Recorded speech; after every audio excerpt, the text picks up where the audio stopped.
जय श्री कृष्ण साथियों, आप सभी को हर हर महादेव।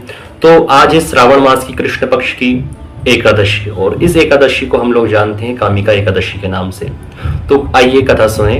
कामिका एकादशी की कथा ऐसी है कुछ साथियों कि एक नगर में एक महान बलवान और वीरशाली जो है एक क्षत्रिय निवास करता था। उस क्षत्रिय का एक दिन किसी कारणवश एक ब्राह्मण से जो है हाथापाई हो गई, लड़ाई हो गई। तो उस हाथापाई में जो है उस क्षत्रिय के द्वारा उस ब्राह्मण की हत्या हो गई। अब उस क्षत्रिय राजा को ब्रह्म हत्या का श्राप लग गया।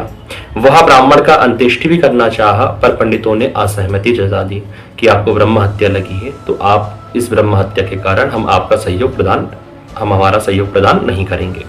तो इस कंडीशन में क्या हुआ कि उस क्षत्रिय ने ब्राह्मणों से उपाय पूछा कि महाराज मुझसे गलती तो हो गई, मैं पश्चाताप करना चाहता हूं, मैं इसका कुछ उपाय मुझे आप बताइए। तो ब्राह्मणों ने कहा कि आप ऐसा करिए, श्रावण मास की जो कृष्ण पक्ष की कामिका एकादशी आती है उस व्रत कथा को आप करिए, उस पूजन को करिए, उसके प्रभाव से आप इस ब्रह्म हत्या से छुटकारा पाएंगे।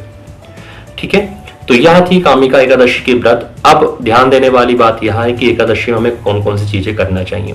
एकादशी में सबसे पहली बात, चावल का त्याग करें।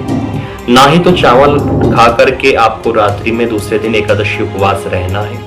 ठीक है, आपको चावल खा करके एकादशी उपवास नहीं रहना है। एकादशी के दिन भी चावल का त्याग करें और उस दिन अगर आप पूजन में भगवान को अक्षत मतलब चावल चढ़ाते हैं तो उस दिन भगवान को सफेद तिल आप समर्पित कर सकते हैं। एकादशी के दिन दीपदान अवश्य करें।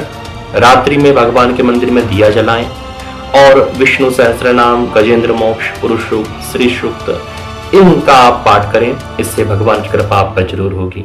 आप सभी को जय श्री कृष्णा, हर हर महादेव। जुड़े रहें इस प्रकार की जानकारी के लिए हमारे साथ। जय श्री कृष्णा।